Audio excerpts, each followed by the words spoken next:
Hello दोस्तों, स्वागत है टॉपिक वाइज स्टैटिक जीके की सीरीज में, जिसमें हमारा आज का टॉपिक है विश्व की प्रमुख जल संधि या जलडमरू मध्य। यानी जो विश्व में उपस्थित जो स्टेट्स हैं जिनको हम जल संधि या जलडमरू मध्य भी कहते हैं, उनके बारे में हम जानेंगे डिटेल से। और जानेंगे स्वेज नहर और पनामा नहर के बारे में, जो कि मानव निर्मित जल संधि हैं, मानव निर्मित स्टेट हैं, उनके बारे में। तो सबसे पहले हम देखते हैं कि क्या होती है जल संधि या जलडमरू मध्य। तो पानी में ये ऐसे तंग मार्ग होते हैं जहाँ से नौकाएं एक जलाशय से दूसरे जलाशय में प्रवेश करती हैं। यानी जब हमको एक समुद्र से दूसरे समुद्र में जाना होता है, एक तरफ से दूसरी तरफ, तो इन्हीं मार्गों की सहायता से हम इधर से उधर पहुँचते हैं। ये आप आगे देख सकते हैं।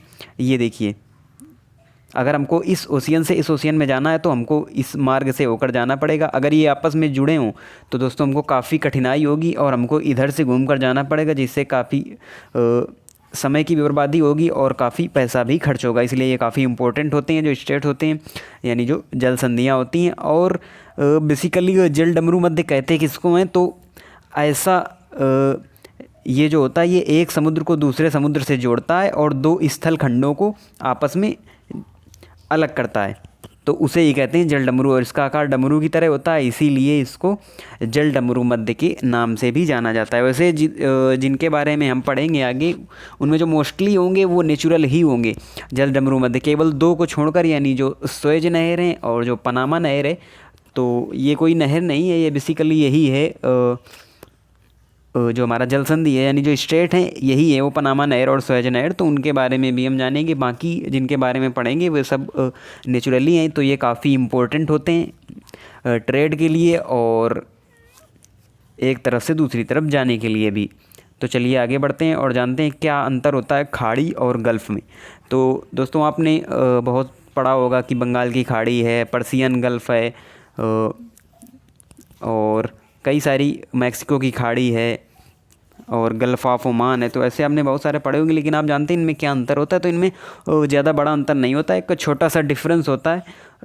जो खाड़ी है उसको इंग्लिश में कहते हैं बे, और गल्फ़ को गल्फ़ ही कहते हैं, यानी इंग्लिश में गल्फ़ ही कहा जाता है। इनमें जो अंतर होता है थोड़ा सा पहले हम जान लेते हैं। खाड़ी कहते किसे, तो ऐसा क्षेत्र जो तीन ओर से स्थल से घिरा होता है और एक तरफ समुद्र से, यानी एक तरफ समुद्र से जुड़ा हो और तीन तरफ स्थल से घिरा हो। जैसे हमारे बंगाल की खाड़ी है तो तीन तरफ स्थल से घिरी हुई है, एक तरफ जो हमारा हिंद महासागर है उससे जुड़ी हुई है एक तरफ से, तो इसीलिए उसको खाड़ी नाम दिया गया है। और गल्फ़ भी, वो भी तीन ओर से स्थल से घिरी होती है और एक ओर से समुद्र से। लेकिन इनमें जो छोटा सा अंतर ये होता है कि जो गल्फ़ होता है इसका जो मुख होता है थोड़ा सा सकरा होता है, और जो खाड़ी होती है उसका मुख बड़ा होता है, यानी कि चौड़ा होता है। तो खाड़ी का जो मुख होता है वो चौड़ा होता है, गल्फ़ का थोड़ा सकरा होता है, इसीलिए। लेकिन इनमें ज़्यादा अंतर नहीं होता है। कभी जो खाड़ी भी होती है, जैसे मैक्सिको की खाड़ी है तो उसे गल्फ़ ऑफ मैक्सिको भी कह देते हैं। तो इनमें ज़्यादा अंतर नहीं होता है, यही छोटा सा अंतर होता है। तो इसमें कोई ज़्यादा बड़ा इशू है नहीं, तो आपको बस यही थोड़ा सा याद रखना है। चलिए अब आगे बढ़ते हैं और देखते हैं थोड़ी सी तुलना पर्सियन गल्फ़ और बे ऑफ बंगाल में। तो आप ये देख सकते हैं जो बे ऑफ बंगाल है इसका जो मुख है थोड़ा सा चौड़ा है, और जो पर्सियन गल्फ़ है इसका जो मुख है वो थोड़ा सा सकरा है, आपको देख सकते हैं। तो यही थोड़ा सा अंतर होता है इसमें। फिर आता है हमारा बेरिंग स्ट्रेट। सबसे पहले हम स्टेट में पढ़ेंगे, यानी स्टेट वही होता है जल संधि या जलडमरू मध्य, उसे ही कहते हैं। तो जो हमारा बेरिंग स्ट्रेट है वो स्थित है रूस व अलास्का के बीच में, यानी जो रसिया है और यूएसए के अंडर में आता है अलास्का। ये पहले दोस्तों रूस का पार्ट ही हुआ करता था, लेकिन रूस ने अमेरिका को इसे बेच दिया था, अलास्का को बेच दिया था, अलास्का पार्ट। तो अब यूएसए के अंडर में आता है। तो इसी के बीच में, यानी इन दो स्थलों को आपस में अलग करता है और जोड़ता किसे, आर्कटिक महासागर को पैसिफिक महासागर यानी कि प्रशांत महासागर से जोड़ता है ये स्ट्रेट, जो कि है बेरिंग स्ट्रेट। तो प्रशांत महासागर यानी उत्तरी प्रशांत महासागर उधर पड़ता है, उसको आर्कटिक महासागर से जोड़ता है ये स्ट्रेट। और इसके विषय में एक ख़ास बात क्या है कि जो हमारी इंटरनेशनल डेट लाइन है, यानी अंतर्राष्ट्रीय तिथि रेखा, इंटरनेशनल जो हमारी तिथि रेखा है वो इसी स्ट्रेट से होकर गुजरती है, यानी इसी के पास से होकर गुजरती है अंतर्राष्ट्रीय तिथि रेखा। तो ये आपको याद रखनी है, प्रश्न कई बार पूछ लिया जाता है कि जो हमारी अंतर्राष्ट्रीय तिथि रेखा है वो किस जलडमरू मध्य से होकर गुजरती है। तो वो है बेरिंग जल संधि या बेरिंग स्ट्रेट।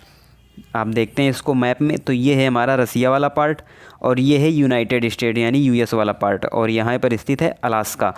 जो कि यूएस का पार्ट है। तो ये देखिए आर्कटिक ओशियन है और इधर है बेरिंग सागर या जो कि पैसिफिक ओशियन का ही भाग है। तो यही बीच में स्थित है बेरिंग स्ट्रेट। अब आगे बढ़ते हैं और देखते हैं दूसरी हमारी जो है जिब्राल्टर स्टेट। जिब्राल्टर स्टेट क्या है, ये स्पेन और मोरक्को के बीच में स्थित है। यानी स्पेन जो कंट्री है, यूरोपीय कंट्री है ये, स्पेन और मोरक्को, तो उन्हीं के बीच में स्थित है जिब्राल्टर स्टेट। यानी इन दोनों को आपस में अलग करती है और अटलांटिक महासागर और भूमध्य सागर के मध्य स्थित है। यानी जो अटलांटिक ओशियन है और जो मेडिटेरियन ओशियन है, इसके ही मध्य, यानी इनको आपस में ये जोड़ती है जिब्राल्टर स्ट्रेट। और जिब्राल्टर नेम इसका कहाँ से पड़ा, तो जिब्राल्टर एक रॉक है, यानी एक चट्टान है, उसी के नाम पर इस स्टेट का नाम जिब्राल्टर रखा गया है। और जो जिब्राल्टर है बेसिकली ब्रिटेन का पार्ट है, यानी यहाँ पर ब्रिटेन का कब्जा है। यहाँ ये स्थित है स्पेन और मोरक्को के बीच, लेकिन ये पार्ट है ब्रिटेन का। और यूरोप से जो यूएसए की ओर, यानी यूरोप से जो यूएसए ट्रेड किया जाता है, यूरोप टू यूएसए ट्रेड, वो यहीं से किया जाता है, यानी जिब्राल्टर स्टेट से। क्योंकि जो अटलांटिक ओशियन है ये पड़ता है हमारा यूएसए के पास, और जो हमारा मेडिटेरियन सी है ये यूरोप में पड़ता है। तो यहीं से, इसी स्ट्रेट के माध्यम से यूरोप से जो यूएसए है वो ट्रेड किया जाता है। इसको हम मैप में देख लेते हैं। ये देखिए दोस्तों, ये है जिब्राल्टर स्टेट, ये है स्पेन और ये है मोरक्को, और बीच में स्थित है स्टेट ऑफ जिब्राल्टर, ये है मेडिटेरियन सी। तो यहीं से जो ट्रेड है, यानी जो व्यापार है, वो इधर किया जाता है। तो इसी स्टेट से जा सकते हैं, नहीं तो हमको काफ़ी घूम कर जाना पड़ेगा, जिससे काफ़ी कठिनाई होती है। उसके बाद हम देखते हैं कौन सी, मलक्का स्टेट। मलक्का स्टेट क्या है, ये मलेशिया और इंडोनेशिया के बीच स्थित है। जो मलक्का स्टेट है मलेशिया और इंडोनेशिया के बीच स्थित है, यानी इन दोनों को आपस में अलग करती है। और अंडमान सागर को जावा सागर, जो कि इंडोनेशिया में है, उससे जोड़ती है स्टेट, मलक्का स्टेट। और जो 25% ट्रेड होता है वो इसी स्टेट से होता है। क्योंकि अगर हमको इंडिया से चाइना सामान ले जाना हुआ, अगर सामान ले जाना है इंडिया से चाइना और उधर से लाना है, तो इसी स्टेट का उपयोग किया जाता है। इंडिया टू चाइना ट्रेड में इसी स्टेट का प्रयोग किया जाता है, इसीलिए काफ़ी इम्पोर्टेंट स्टेट ये हो जाती है मलक्का स्टेट। इसको देखते हैं मैप में। तो ये देखिए दोस्तों, ये है state of Malacca. State of Malacca, ये देखिए मलेशिया है इधर और इधर इंडोनेशिया है, इसी के बीच में अंडमान सी और जावा सी को जोड़ती है। अगर ये ना हो यहाँ पर, तो अगर हमको भारत से चाइना जाना है तो इधर से घूम के हमको इधर से जाना पड़ेगा साउथ चाइना सी। तो ये काफ़ी चक्कर भी पड़ रहा है, इसीलिए काफ़ी दूरी बच जाती है और काफ़ी जो खर्च है वो भी बच जाता है। इसीलिए काफ़ी इंपॉर्टेंट स्टेट है ये स्टेट ऑफ मलक्का। अब हम आगे बढ़ते हैं और देखते हैं फ्लोरिडा स्टेट। फ्लोरिडा एक शहर भी है यूएसए का। तो ये जो स्टेट है वो स्थित है यूएसए में, क्यूबा व यूएसए के बीच स्थित ये स्टेट है। गल्फ़ ऑफ मैक्सिको, यानी जो मैक्सिको की खाड़ी है उसको अटलांटिक महासागर से जोड़ता है। ये स्टेट है वो गल्फ़ ऑफ मैक्सिको को अटलांटिक महासागर से जोड़ता है, तो आपको याद रखना है। उसके बाद आता है पाक स्टेट। पाक स्टेट से दोस्तों आपको बिल्कुल भी कंफ्यूज नहीं होना है कि ये भारत और पाकिस्तान के बीच स्थित है, ऐसा बिल्कुल भी नहीं है। पाकिस्तान से इसका कोई भी संबंध नहीं है। ये जो पाक स्टेट है ये भारत और श्रीलंका के बीच में स्थित स्टेट है। और इसको हम मैप में भी देखते हैं। तो ये देखिए दोस्तों, ये है पाक स्टेट। इसका ज़्यादा उपयोग नहीं किया जाता है, क्योंकि जो शिप होते हैं चौड़े शिप तो यहाँ से नहीं निकल पाते, काफ़ी सकरा मार्ग है। और जिनको जाना होता है तो थोड़ा सा श्रीलंका से घूम के निकल जाते हैं, ज़्यादा चक्कर यहाँ पर पड़ता नहीं। इसीलिए जो शिप्स होते हैं वो प्रेफर करते हैं यहाँ से जाना, यानी श्रीलंका के नीचे से। तो इसका ज़्यादा प्रयोग नहीं होता। लेकिन आपको ये बात याद रखनी है कि कहाँ पे इस पर स्थित है, तो भारत और श्रीलंका के बीच में स्थित है। अब आगे बढ़ते हैं और देखते हैं डोवर स्टेट। डोवर स्टेट कहाँ स्थित है, ब्रिटेन व फ्रांस के बीच स्थित है डोवर स्टेट। और ये किसको किसको जोड़ती है, तो अटलांटिक महासागर और उत्तरी सागर से जोड़ता है। यानी ये डोवर स्टेट है जो ब्रिटेन व फ्रांस के बीच स्थित है। तो चलिए अब इसको देखते हैं मैप में। तो ये है स्टेट ऑफ डोवर, ये है हमारा इंग्लिश चैनल। तो इंग्लिश चैनल किसके नज़दीक है, तो वो डोवर स्टेट के नज़दीक ही है। और ये इंग्लैंड को इधर जोड़ता है, किससे, फ्रांस को। इंग्लैंड और फ्रांस को आपस में अलग करता है। और ये देखिए नॉर्थ सी यानी उत्तरी सागर, और ये है अटलांटिक ओशियन, तो इसको आपस में जोड़ता है।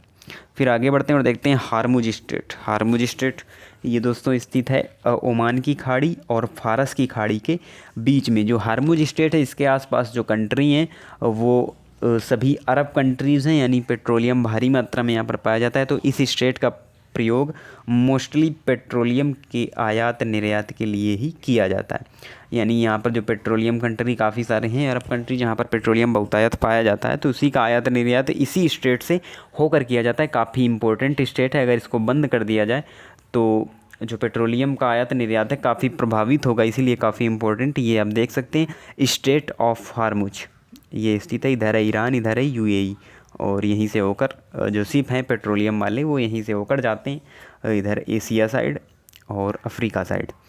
चलिए अब आगे बढ़ते हैं और देखते हैं मैक्सिको की खाड़ी। तो अब बात आती है खाड़ियों की। अभी तक हम देख रहे थे जलसंधि या जलडमरू मध्य स्टेट है जो हमारे। अब देखेंगे दो खाड़ी की जो सबसे बड़ी है, तो विश्व की सबसे बड़ी खाड़ी है मैक्सिको की खाड़ी, यानी गल्फ ऑफ मैक्सिको सबसे बड़ी खाड़ी है। इसके बारे में जानना ज़रूरी है, क्वेश्चन आ जाता है सबसे बड़ी खाड़ी कौन सी है। तो ये आप देख सकते हैं गल्फ ऑफ मैक्सिको है और यही सबसे बड़ी खाड़ी है विश्व की। उसके बाद आती है तट रेखा में विश्व की सबसे सभी खाड़ियों में सबसे अधिक तट रेखा किस खाड़ी की है, तो वो है हडसन की खाड़ी। हडसन की खाड़ी की तट रेखा विश्व की सभी खाड़ियों में सबसे अधिक है। और अब दोस्तों आते हैं हम जो मानव निर्मित जलसंधि हैं, जलडमरू मध्य हैं, स्ट्रेट हैं, उनके बारे में जानते हैं। तो दो हैं, पहली है स्वेज नहर। स्वेज नहर जो कि स्थित है, जो कि जोड़ती है लाल सागर को भूमध्य सागर के, यानी रेड सी को मेडिटेरियन सी से कनेक्ट करती है स्वेज नहर। और वर्तमान में ये मिस्र देश के नियंत्रण में है। मिस्र ने ही इसको राष्ट्रीयकरण किया था और उसी के अंडर में ये स्वेज नहर आती है। और 1858 में फ्रांसीसी इंजीनियर थे फर्डिनेंड, उनकी देखरेख में इसका निर्माण शुरू हुआ था। और ये 168 किलोमीटर लंबी और 60 मीटर चौड़ी नहर है, जिसे काफ़ी मात्रा में ट्रेड किया जाता है। और सिर्फ इस यानी लाल सागर से भूमध्य सागर और भूमध्य सागर से लाल सागर आते जाते हैं। पहले केवल दिन में ही जहाज़ इस नहर को पार किया करते थे, पर 1887 से यानी 1858 में इसका निर्माण शुरू हुआ था और 1887 से रात में भी जहाज़ पार होने लगे। इस नहर की जो लंबाई है वो पनामा नहर से दोगुनी है और इसमें दो जलयान एक साथ पार नहीं हो सकते क्योंकि चौड़ाई कम है और जो जहाज़ होते हैं वो काफ़ी चौड़े भी होते हैं, इसीलिए एक एक जहाज़ को ही यहाँ से निकाला जाता है। अब आप देख सकते हैं ये है सुएज़ कैनाल, हमारी इस जगह पड़ती है। और अगर दोस्तों ये ना हो तो आप देख सकते हैं 12,300 मील का जो सफ़र है, हमको यहाँ से अफ्रीका महाद्वीप के नीचे से होकर इधर जाना पड़े। अगर हमको भारत साइड यानी एशिया की तरफ आना है व्यापार के लिए, तो इस नहर काफ़ी इम्पोर्टेंट हो जाती है, इसीलिए क्योंकि ये दूरी केवल 7200 मील ही रह जाती है अगर हम सुएज़ नहर से आते हैं इधर एशिया साइड। ये आप देख सकते हैं ये है वे सुएज़ कैनाल वाला, तो इसीलिए काफ़ी इंपॉर्टेंट। और यूरोप से एशिया व पूर्वी अफ्रीका का सीधा मार्ग खुल गया इस नहर के बनने से, क्योंकि ये आप देख सकते हैं ये है लंदन यानी यूरोप, और यहीं से हमको एशिया और अफ्रीका आना है तो हम सीधे सुएज़ कैनाल का प्रयोग करते हुए सीधे आ जाते हैं एशिया साइड और ये पूर्वी अफ्रीका साइड। तो काफ़ी इम्पोर्टेंट है और काफ़ी अच्छा वे भी मिला जो ट्रेड के लिए, इसीलिए काफ़ी इम्पोर्टेंट है, आपको याद रखना है। और ये देख सकते हैं एक और मैप है जिसमें ये आप सुएज़ नहर, ये भूमध्य सागर, ये लाल सागर, इसको आपस में जोड़ती है। और ये है इजिप्ट, इसी के अंडर में आती है। काफ़ी रेवेन्यू भी मिस्र सरकार को इससे मिलता है क्योंकि काफ़ी ज़्यादा कर यहाँ पर पड़ता है जहाज़ों का। अब आप देख सकते हैं ये है, देखिए दोस्तों ये है सुएज़ कैनाल। अब हम बढ़ते हैं आगे और जानते हैं पनामा नहर के बारे में। तो पनामा नहर ये प्रशांत महासागर को अटलांटिक महासागर से जोड़ती है और ये भी मानव निर्मित जलमार्ग ही है। तो प्रशांत महासागर को अटलांटिक महासागर से कैरेबियन सागर होते हुए ये जोड़ती है। और इसमें पनामा देश जो कि दक्षिण अमेरिका का देश है, पनामा देश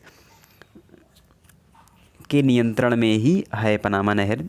और इसकी लंबाई है 72 किलोमीटर लंबी है। आपने उधर देखा था जो हमारी सुएज़ नहर थी 168 किलोमीटर लंबी थी, यानी इससे लगभग दोगुना, और 90 मीटर चौड़ी इसकी जो चौड़ाई है पनामा नहर की वो ज़्यादा है। और इसकी चौड़ाई में एक्सटेंशन का काम भी बराबर चल रहा है वहाँ पर, और क्योंकि जो काफ़ी ज़्यादा चौड़े जहाज़ हैं वो निकल नहीं पाते, इसलिए उनकी भी सुविधा के लिए वहाँ पर एक्सटेंशन का कार्य किया जा रहा है। और इसको 15 अगस्त 1914 को खोल दिया गया था पनामा नहर को, और ये भी काफ़ी इम्पोर्टेंट जलमार्ग है। और अमेरिका के पूर्वी व पश्चिमी तटों के बीच की दूरी इस नहर के गुजरने पर 8000 मील घट जाती है। अभी आगे आप देखेंगे मैप में, तो हम देखते हैं मैप में यहाँ पर। तो ये देखिए जो अमेरिका के पूर्वी तट और पश्चिमी तट है उनके बीच की दूरी 8,000 मील घट जाती है। और इसके ना होने पर, अगर ये पनामा कैनाल इस जगह ना हो, तो ये देखिए दोस्तों 13,000 मील की दूरी तय करने के बाद सैन फ्रांसिस्को से ये जो दक्षिण अमेरिका का हार्न अंतरीप पड़ता है, यहाँ से चक्कर लगाते हुए हमको जाना पड़ेगा अगर हमको इधर जाना है अटलांटिक ओशियन में। इसलिए काफ़ी ज़्यादा चक्कर पड़ेगा और काफ़ी ज़्यादा खर्चा आएगा। इसीलिए ये काफ़ी इम्पोर्टेंट कैनाल है, पनामा कैनाल बीच में। इसीलिए अगर हम इधर से जाएंगे तो केवल हमको 5200 मील की दूरी ही तय करनी पड़ेगी। और ये काफ़ी अत्याधुनिक टेक्नोलॉजी से भी यानी कि परिपूर्ण है ये जो नहर है, क्योंकि इसमें पहले नीचे से जहाज़ों को ऊपर लाया जाता है। 3 लाख इसमें लगे हुए हैं, जिससे नीचे पानी भर के जहाज़ को ऊपर उठाया जाता है। और जब पैसिफिक ओशियन से अटलांटिक ओशियन की तरफ जो शिप हैं वो आते हैं, फिर उठाकर इनको आगे पानी को हटाकर इनको नीचे करके अटलांटिक ओशियन में उतारा जाता है। तो काफ़ी ज़्यादा अत्याधुनिक टेक्नोलॉजी का इसमें प्रयोग किया गया है। ये आगे आप देख सकते हैं, ये है पनामा कैनाल का व्यू। इसके पास में एक झील भी पड़ती है जहाँ से जल लिया जाता है लॉक का प्रयोग करने के लिए यहाँ पर। तो काफ़ी इम्पोर्टेंट नहर है। उसके बाद हम देखते हैं भारत के आसपास उपस्थित जो चैनल हैं और जो खाड़ी हैं उनके बारे में। तो 8 डिग्री चैनल ये स्थित है मालदीव, जो कि एक देश है। वह मिनी का है, जो कि लक्षद्वीप का एक द्वीप है, उसके बीच स्थित है 8 डिग्री चैनल। और बात करें 9 डिग्री चैनल की, तो ये स्थित है लक्षद्वीप व मिनिकॉय के बीच। अब आगे बढ़ते हैं और देखते हैं 10 डिग्री चैनल। तो ये स्थित है अंडमान व निकोबार के बीच। और फिर एक ग्रैंड चैनल जो कि सुमात्रा, ये इंडोनेशिया का एक द्वीप है। सुमात्रा व निकोबार जो कि अंडमान निकोबार का भाग है, उसके मध्य स्थित है ग्रैंड चैनल। अब आते हैं आगे और देखते हैं मन्नार की खाड़ी। तो दक्षिण तमिलनाडु व श्रीलंका के बीच स्थित है मन्नार की खाड़ी, यानी बे ऑफ मन्नार। इसको देखते हैं मैप में पहले। तो ये देखिए, ये है गल्फ ऑफ मन्नार और यहाँ पर है पाक स्टेट, जिसके बारे में हमने पीछे पढ़ा भी। और ये है एडम्स ब्रिज, यानी जिसे राम सेतु कहते हैं। और ये है पम्बन द्वीप, पम्बन ब्रिज यहाँ पर। तो ये आप देख सकते हैं, ये है गल्फ ऑफ मन्नार। अब हम पढ़ते हैं डक्कन पास। डक्कन पास कहाँ स्थित है? दक्षिणी अंडमान में लिटिल अंडमान के बीच में नहीं है यहाँ पर दोस्तों, हुआ होगा, यानी दक्षिण अंडमान हुआ लिटिल अंडमान के बीच। दक्षिणी अंडमान, अंडमान के 4 भाग हैं, north Andaman, middle Andaman, south Andaman व लिटिल अंडमान। तो दक्षिणी अंडमान और लिटिल अंडमान के बीच स्थित है डक्कन पास। तो दोस्तों इस प्रकार से हमने जाना जो हमारी नेचुरल जल संधियाँ थी, स्टेट थी, उनके बारे में, और जो मानव निर्मित स्टेट थी उनके बारे में भी, और 8 degree channel, 9 degree, 10 degree channel, और जो खाड़ी भारत के आसपास मौजूद हैं उनके बारे में भी। तो आप इसी तरह हमारी सीरीज़ से जुड़े रहिए और अपना ज्ञान बढ़ाते रहिए। धन्यवाद।